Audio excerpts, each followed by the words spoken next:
et que le nom du Seigneur soit loué. Et nous prions, continuons à prier pour que le Seigneur puisse visiter nos sœurs de la Guadeloupe, Guadeloupe, famille Jacques, et notre maman Jacqueline pour toutes ces maladies ou tous ces bobos. Amen. Donc, frères et sœurs, voilà un tout petit peu les thèmes dont nous allons aborder en cette soirée. Mais avant cela, permettez-moi de faire quelques petites manipulations puisque je compte me connecter via le téléphone pour voir au niveau de la caméra si ça fonctionne bien. Voilà, donc c'est un test et on va voir si le test fonctionne. Dans le cas contraire, on va rester comme avant. Amen. Amen. Amen. Amen.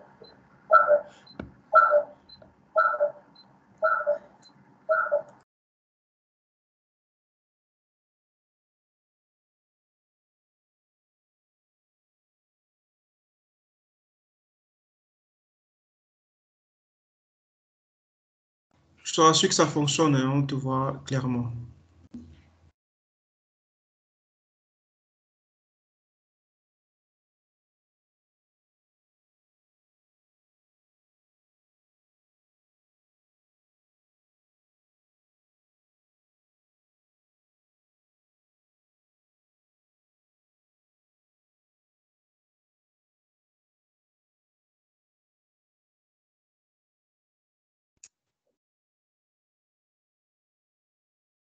Amen. Est-ce que jusqu'à présent, tout va toujours bien au niveau de la caméra? C'est au top, frère. OK. Amen. Que le Seigneur soit loué, que le Seigneur soit béni. Si le responsable, Franck, bon, j'ai déjà vu qu'il a déjà commencé à enregistrer, puisque comme vous le savez, hein, comme on a l'habitude de le dire, hein, les bonnes choses, en fait, se partagent. Et la chaîne YouTube du Seigneur est en ligne, donc c'est un enseignement, c'est une exhortation qui sera mise en ligne pour le bien de la communauté chrétienne qui tomberont sur cette chaîne-là, qui pourront aussi en fait les édifier. Amen. Donc, voilà un tout petit peu, frères et sœurs. Comme on a dit, le thème de ce soir, hein, c'est comment être le meilleur ami de Dieu. Comment être le meilleur ami de Dieu. Il y a les versets de base qui sont envoyés. Quelques ou deux assemblées en fait qui sont disposées pour les lire, peuvent déjà les préparer puisqu'on vous passera la parole tout à l'heure. En attendant, nous allons prier. Éternel des armées, Seigneur Papa, Dieu de gloire, Seigneur Dieu puissant, que ton nom soit béni, Seigneur, que ton nom soit sanctifié. À toi la gloire, Seigneur, à toi l'honneur, à toi la puissance, Papa. Comment ne pas te louer, Seigneur, comment ne pas t'adorer. Nous voulons te dire merci, Seigneur, pour l'opportunité que tu nous donnes, Seigneur, de pouvoir partager ta parole. Pour la grâce que tu nous donnes, Seigneur, pour le souffle de vie, Seigneur, sois abondamment béni, Seigneur, au nom de Jésus-Christ de Nazareth. Merci encore, Seigneur, mon Dieu, pour le temps que tu nous donnes, Seigneur, mon Dieu, de pouvoir, Seigneur, préparer tes enseignements, Seigneur, de pouvoir, Seigneur, mon Dieu, Papa, prendre à cœur ton travail au nom de Jésus-Christ de Nazareth. En cette soirée, Seigneur, prie, Père de gloire, Seigneur, afin de guider, Seigneur, diriger toutes choses par mon Dieu, par ta grâce et par ta puissance divine, au nom de Jésus-Christ de Nazareth.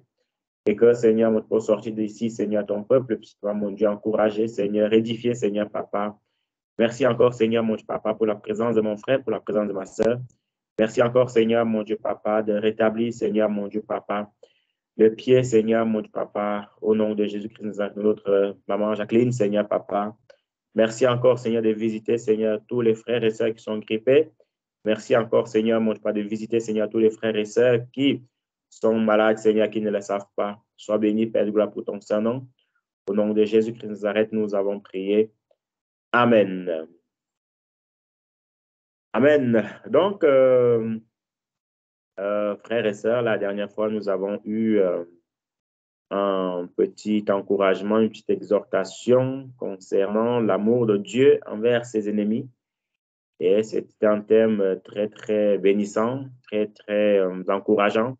il y a eu beaucoup de participation, Et le Seigneur nous a beaucoup enseigné concernant l'amour envers nos ennemis. D'ailleurs, normalement, ce sont les gens qui doivent être nos ennemis. Mais nous, on doit être l'ennemi de personne, puisque la Bible nous dit toujours de prôner l'amour, de prôner l'amour. Les gens sont dans leur droit de ne pas nous aimer, mais nous sommes dans notre droit de tous les aimer. Donc, c'est aussi en fait très important pour un enfant de Dieu de le savoir. Et en cette soirée, nous allons avancer sur ce thème-là, à savoir le meilleur ami de Dieu. Donc, on va écouter les assemblées qui sont déjà disposées pour lire les deux textes qui ont été donnés. Et puis après quoi, nous allons avancer. Donc, l'assemblée qui est prête peut déjà commencer.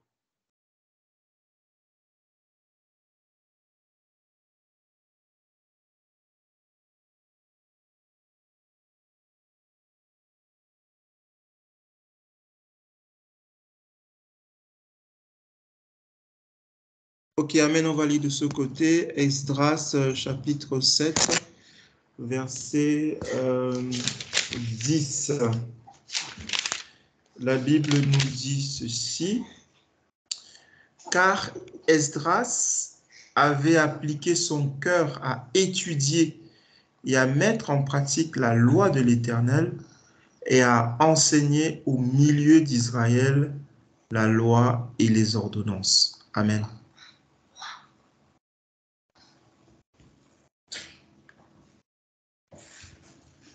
Amen. On peut poursuivre.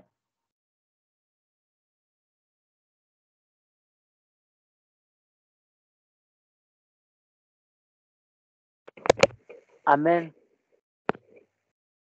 Amos 3, verset un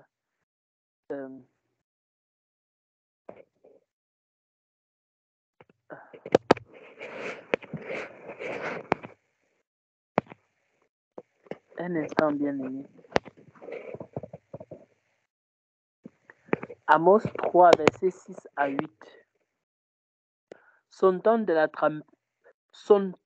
la trompette dans une ville sans que le peuple soit dans l'épouvante? Arrive-t-il un malheur dans une ville sans que l'Éternel en soit l'auteur? Car le Seigneur, l'Éternel, ne fait rien sans avoir révélé son secret à ses serviteurs les prophètes. Le lion rugit, qui ne serait effrayé?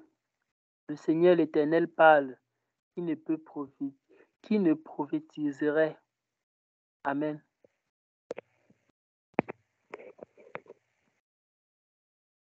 Amen, amen, amen, amen. Soyez abondamment bénis et que le Seigneur soit loué.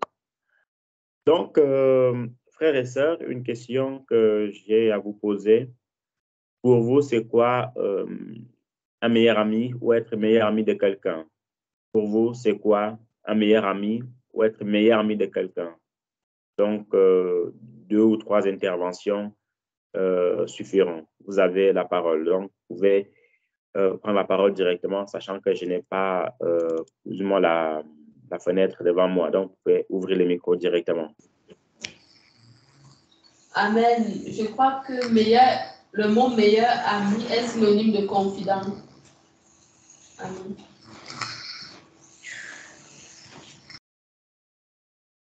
Amen. Pour moi, un meilleur ami, c'est la personne en qui, oui, c'est un confident, c'est la personne en qui on peut se confier.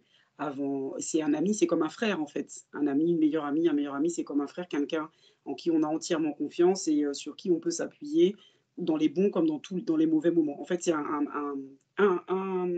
limite comme un compagnon de vie, mais sans être un mari ou une femme, mais c'est quelqu'un qui est toujours là en fait, dans le bon comme dans le méchant. Ça peut être aussi dans le mauvais, pardon, et ça peut être un conseiller aussi. Il conseille, il soutient, il encourage. C'est comme un frère. Amen. Amen, bien-aimé. Je rajouterai aussi en disant que un meilleur ami, c'est aussi quelqu'un qui, en fait, qui ne vous abandonne pas quand vous êtes en difficulté. Parce que, bon, les amis, il y a plusieurs types d'amis. Il y a des amis, quand tout va bien, ils sont là. Mais quand ça devient compliqué, ils ne sont plus là, hein. Voilà, quand ça devient compliqué, quand vous avez des problèmes, vous êtes au chômage, vous avez des difficultés, certains amis disparaissent totalement. Pareil, quand vous voulez déménager, on dit souvent dans les déménagements, on voit ses vrais amis, hein. Donc, parce qu'il y a beaucoup de gens qui vous disent c'est bien, mais quand tu as vraiment besoin d'aide, ils ne sont plus là, hein. Donc voilà, donc un meilleur ami, il est toujours là, quel que soit ce qui se passe, il est toujours là. Et puis un meilleur ami aussi, c'est quelqu'un qui est capable de vous dire la vérité sur votre vie. C'est-à-dire, c'est quelqu'un qui n'est pas là pour vous célébrer, il n'est pas là pour vous flatter, il n'est pas là pour vous dire des choses qui vous font plaisir. Quand ça va, votre ami, votre meilleur ami vous dira ça va bien. Mais quand ça ne va pas, il aura le courage, parce que vous, justement, vous avez une très bonne relation ensemble aussi, il aura également le courage de vous dire, là, ça ne va pas. Là, tu as commis des erreurs. Et c'est pour ça que Jésus est notre meilleur ami. C'est pour ça que le Seigneur, il est notre meilleur ami, parce qu'il est toujours là et nous dit toujours la vérité.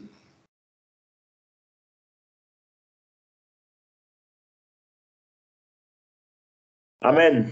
Amen, amen. Merci pour vos interventions. Que le Seigneur vous bénisse abondamment. Ce que vous avez dit est totalement vrai. Nous avons aussi bon, beaucoup d'exemples, mais l'exemple que nous connaissons beaucoup plus, hein, c'est l'exemple de David, le roi David, et Jonathan, le fils de Saul, de Saül, pardon. C'est un exemple typique, hein, d'une relation de meilleurs amis. Vraiment des personnes qui étaient très, très proches, mais vraiment plus que proches. Et on voit comment Jonathan a tout fait pour sauver la vie de son frère, de son meilleur ami. Et aujourd'hui, frères et sœurs, si vous avez aussi des questions, des interventions durant ce moment, n'hésitez pas à vous signaler, n'hésitez pas à vous signaler et puis on les prendra en fonction du temps que nous avons devant nous. Donc, sentez-vous vraiment libre. Donc, comme on disait, on a toujours besoin, chaque être humain, on a toujours besoin d'une oreille qui nous écoute. On a toujours besoin de quelqu'un qui est là pour nous. On a toujours besoin de quelqu'un qui va nous encourager dans tous les domaines. Et c'est aussi très important ce qui a été dit en cette soirée, que le meilleur ami, c'est aussi celui en fait qui dit la vérité, voyez-vous? Parce que si on est seulement ami là pour dire que même quand tu as tort, tu as raison. Même quand tu as tué quelqu'un, tu as raison. Frère et sœurs, ce n'est pas quelqu'un qui nous veut du bien. C'est juste quelqu'un qui est là pour nous flatter, qui nous fait avancer en fait dans le mal. Et ce n'est pas le but du tout. Mais maintenant, en tant qu'enfant de Dieu, vous savez, il y a des degrés. Il y a des degrés de service avec le Seigneur. Nous sommes tous ici connectés, hein, nous sommes tous ici connectés, présents, on est chrétiens, il n'y a pas de souci par rapport à cela. Mais à côté de cela, voyez-vous, frères et sœurs, nous n'avons pas le même degré de consécration devant le Seigneur. Nous n'avons pas le même niveau de foi. Nous n'avons pas le même niveau de relation envers le Seigneur. Voyez?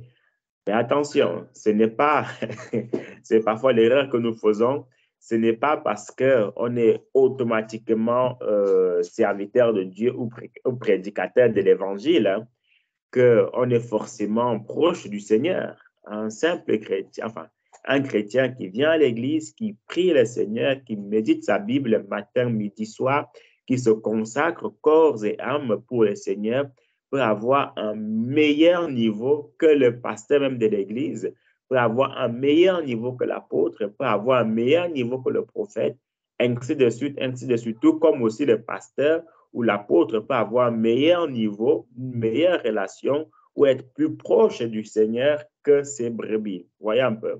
Mais vraiment, ce que je veux souligner ici, c'est que ce n'est pas automatiquement parce qu'on détient un titre dans la maison du Seigneur qu'on est celui-là qui est le plus proche du Seigneur. Non.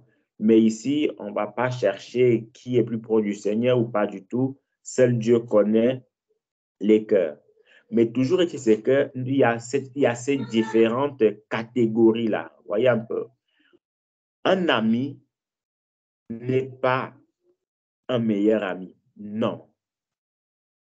Mais par contre, un meilleur ami, c'est aussi un ami. Un meilleur ami, c'est celui-là, en fait, qui est plus élevé que l'ami. Nous avons tous des amis, voyez, nous avons tous des amis, mais ces amis-là, que nous appelons amis, il y a des choses, en fait, qu'on ne peut pas forcément les confier. Pourquoi? Parce que ils ne sont pas encore au niveau, on n'a pas encore ce degré de confiance ou ce degré d'assurance que quand on va leur confier en secret, ils vont le garder, ou quand on va leur confier en secret, ils vont pouvoir nous aider. C'est pareil aussi, c'est pareil aussi quand on veut emprunter de l'argent ou prêter de l'argent, ou emprunter de l'argent, on va d'abord auprès de notre meilleur ami que j'ai un petit souci ici, est-ce que tu peux m'aider? Si notre meilleur ami peut nous aider, alors la solution est trouvée. Maintenant, s'il ne peut pas nous aider, alors on se dirige auprès des amis. Pourquoi cela? C'est parce que on estime que le meilleur ami, il est capable, s'il a, de nous donner ce dont on a besoin. Voyez un peu. Mais ici, de manière spirituelle, le Seigneur a besoin ou le Seigneur veut que nous soyons ses meilleurs amis. Et frères et sœurs, je peux vous assurer qu'être meilleur ami ou gagner la confiance de quelqu'un, ce n'est pas du tout facile. Ce n'est pas du tout facile, puisque pour être meilleur ami de quelqu'un, il faut passer du temps avec cette personne-là. Voyez un peu, il faut passer du temps avec la personne-là. Il faut causer avec elle. Il faut passer du temps avec elle. C'est en fait l'exemple typique des fiançailles. Quand on est fiancé, voyez-vous, les deux personnes, en fait, s'appellent constamment. Ils sont capables de passer 8 heures au téléphone, 10 heures au téléphone, 4 heures au téléphone. Et en discutant comme ça, les deux personnes, en fait, se connaissent de mieux en mieux. Vous voyez un peu. Et c'est là que cette relation de confiance, en fait, est tissée jusqu'à ce que la femme, ou beaucoup plus la femme, puisse dire oui à ce jeune homme-ci parce qu'elle estime qu'elle le connaît un tout petit peu plus. Mais si jamais vous ne vous parlez pas, si jamais vous ne vous voyez même pas, comment est-ce que vous allez vous confier mutuellement? C'est impossible, vous voyez? Donc, pour être meilleur ami de Dieu, mon frère, ma soeur, il y a des conditions à remplir. Et ce ne sont pas les conditions moindres. Mais ce qui est assez intéressant, ce qui est parfait, ce qui est magnifique, ce qui est exceptionnel, ce qui est grandiose quand on est meilleur ami de Dieu, frères et sœurs, c'est que écoutez bien, tout ce dont on a besoin, le Seigneur nous le donnera sans exception. Quand j'ai tout ce qu'on a besoin, c'est parce que le meilleur ami sait que si je demande telle chose à Dieu ou je dois demander telle chose à Dieu, il va me le donner et je ne dois pas demander telle chose à Dieu. Je m'explique. On ne va pas dire qu'on est meilleur ami de Dieu, on va lui demander des millions. Si on te dit, mais mon fils, tu n'as pas besoin de ça. Tu as besoin de l'argent, oui, mais aller au-delà des milliards, des millions, c'est pourquoi faire. Vous voyez un peu. Mais par contre, si on dit au Seigneur, Seigneur, j'ai besoin de me consacrer davantage à ta parole. J'ai besoin davantage me consacrer, de me livrer à toi. Le Seigneur va dire, waouh, mon fils, c'est justement ce genre d'homme que je cherche, ce genre de femme que je cherche. Alors, voici ton degré de consécration. Et ce thème-ci m'est venu à cœur quand j'ai médité un tout petit peu la vie du prophète ou des prophètes qu'on a connectés ce soir, le prophète Élie et le prophète Élisée. Vous savez, c'était des prophètes premiers. Élie, premièrement, c'était un prophète de combat. C'est-à-dire, c'est l'un des prophètes, en fait, qui a beaucoup combattu l'idolâtrie en Israël. Et sa lutte était tellement acharnée contre Akab et Jézabel, que toute sa vie, il a passé seulement en confrontant Akab et Jézabel, toute sa vie. Et tout ce qu'il demandait au Seigneur, que ce soit au niveau des résurrections, que ce soit au niveau du feu qui devait tomber du ciel, le Seigneur ne pouvait que l'approuver. C'était un homme, mais tellement efficace, un homme, mais tellement utilisé par le Seigneur, que tout ce qu'il demandait au Seigneur, le Seigneur ne pouvait que lui répondre. Et après son départ, parce que le Seigneur a vu qu'il était déjà fatigué, vous voyez. Il était déjà fatigué quand Jézabel, en fait, l'a poursuivi. Alors, il lui a dit, écoute, tu vas aller à tel endroit, tu vas oindre Hazaël pour roi de Syrie, tu vas oindre Jéhu pour roi d'Israël, et tu vas oindre Élisée qui va te remplacer comme prophète. Vous voyez un peu. Et quand Élisée est venu, lui, c'était, comment dirais-je, c'était quelqu'un, c'était un homme de miracles, le prophète Élisée. C'est quelqu'un que tout ce qu'il demandait aussi au Seigneur, le Seigneur ne pouvait que l'accomplir. Frères et sœurs, c'est aussi deux histoires que je nous encourage à méditer de ces deux prophètes-là, en particulier le prophète Élisée. C'est-à-dire quoi? C'est-à-dire que le prophète, l'ancêtre, notre patriarche, beaucoup disent les commentateurs bibliques disent qu'il a fait le double des miracles d'Élisée. C'est vrai. Mais quand vous comptez un miracle après l'autre, il a fait plus du double que son père spirituel. Il a fait plus du double. Et dans ce plus du double-là, voyez-vous, il a fait exactement, sauf celui de la pluie, il a fait exactement les mêmes miracles que son père spirituel Élie. Il a ressuscité un enfant, voyez-vous, il a ressuscité un enfant. Il a aussi, voyez-vous, avec une femme, avec les fiels d'huile. Ainsi de suite, ainsi de suite. C'était un homme, quand il demandait quelque chose, en méditant cela, je me disais, mais comment est-ce qu'un homme peut demander quelque chose à Dieu, automatiquement le Seigneur répond. Automatiquement le Seigneur répond. Il demande à Dieu que l'arche et le morceau de bois des 40 prophètes qui est tombé dans l'eau, que le morceau de hache puisse venir, et le morceau de hache est venu. Il a demandé au Seigneur telle chose, et c'est venu. Et comme ça ne suffisait pas, même étant mort, frère, c'est terrible, hein?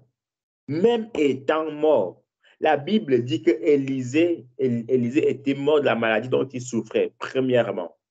Ça montre aussi, hein, parce qu'il y a aussi beaucoup de théories qui disent qu'un enfant de Dieu ne peut pas mourir d'une maladie et tout ça. Non. Le Seigneur est souverain, voyez-vous. Un enfant de Dieu peut mourir d'une maladie. Hein. Et ce n'est pas parce que le diable est fort. Non, non, le diable n'est pas fort. Le diable est fort parce que nous lui laissons en fait l'occasion d'être fort. Mais c'est Dieu qui coordonne tout. Voyez-vous. Donc, Élisée était mort de la maladie dont il souffrait. Et après sa mort, on l'a enterré. Et la Bible dit que quelques années plus tard, on allait enterrer un homme.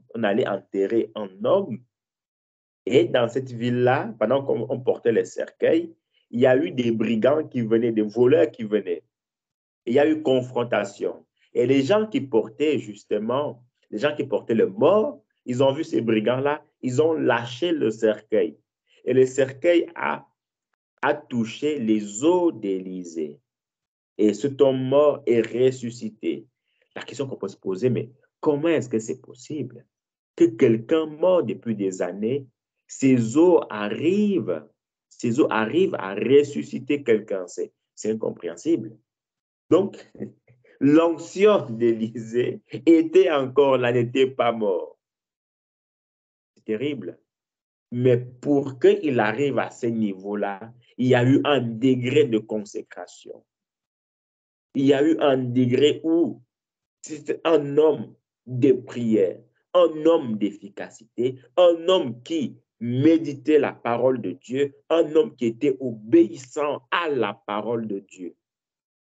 Mais c'est clair, frères et sœurs, parfois ce qui me fait souvent comprendre les choses, comment le Seigneur fonctionne ou les choses de Dieu, c'est que quand je m'assois, j'essaie d'observer même l'être humain, voyez-vous, nous sommes ici comme en tant qu'êtres humains.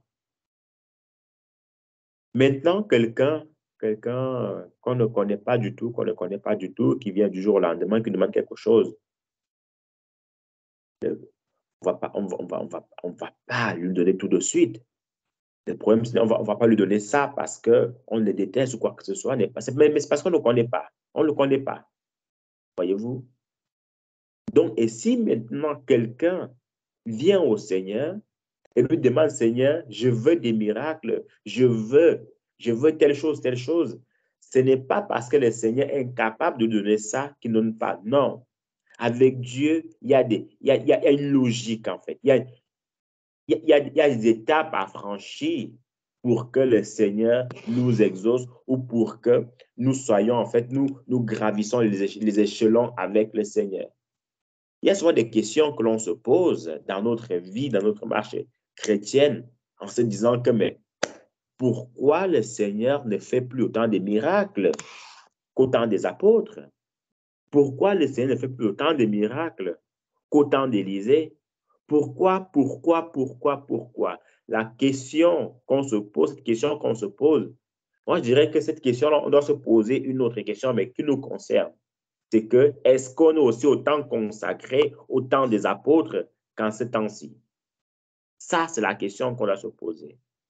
Ou est-ce qu'on est prêt à payer le prix comme les apôtres? Est-ce qu'on est prêt à cela?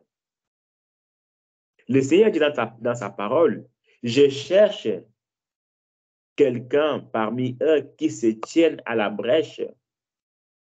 Je cherche parmi eux quelqu'un qui se tienne à la brèche pour me servir pour ce peuple, mais je n'en trouve pas.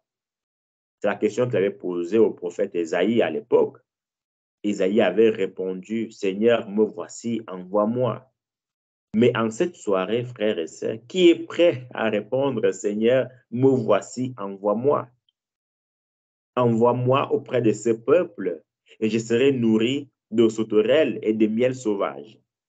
Seigneur, envoie-moi et je suis prêt à me dépouiller de toutes ces choses du monde. Qui est prêt à cet appel-là? Si on pose la question, beaucoup d'entre nous vont se dire, ah, Seigneur, moi j'ai trop de crédit, hein. Moi j'ai encore besoin de travailler. Oh. Seigneur, pardon, prends quelqu'un d'autre. Seigneur, non, je veux juste te servir comme ça et puis c'est bon.